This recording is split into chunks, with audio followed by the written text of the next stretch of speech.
Hi everyone, কেমন আছো তোমরা? চলে এসেছি একটি নতুন ভিডিওতে। আজকে আমি স্টাইলিং করছি এই ডার্ক পিঙ্ক কালারের এই শাড়িটা, যেটা হয়তো ভিডিওতে রেড মনে হচ্ছে, বাট এটা রেড নয়, ডার্ক পিঙ্ক কালার। শাড়িটা আমি অলরেডি পরে নিয়েছি। এটার ভিডিও দেখাইনি কারণ শাড়িটা পরতেই আমার 1 ঘন্টার মতো চলে গেছে। এটা দেখালে আর শর্ট আপলোড করা হতো না আমার দ্বারা।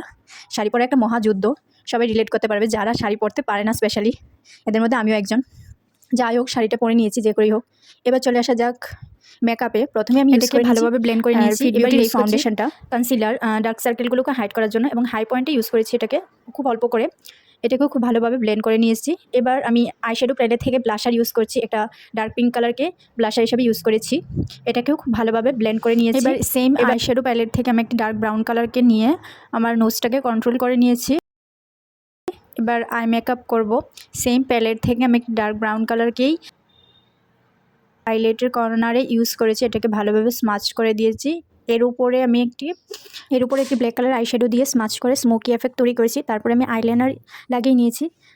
তারপরে ইউজ করছি হাইলাইটার আমার হাই পয়েন্টগুলোতে।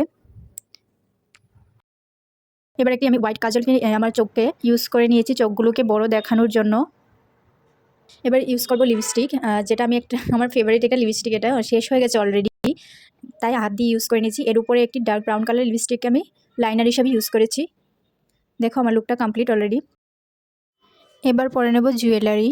সিম্পল এই মিনিমাল এডি জুয়েলারিটা আমি বেছে নিয়েছিলাম, যেটা এই শাড়িটাকে আরও কমপ্লিমেন্ট করছে। দেখো জুয়েলারি পরার পর কত ভালো লাগছে, শাড়িটাকে আরও বেশি ভালো দেখাচ্ছে মনে হচ্ছে। এবার ইউজ করেছি এই গ্রিন কালারের ব্যাঙ্গেলসগুলোকে।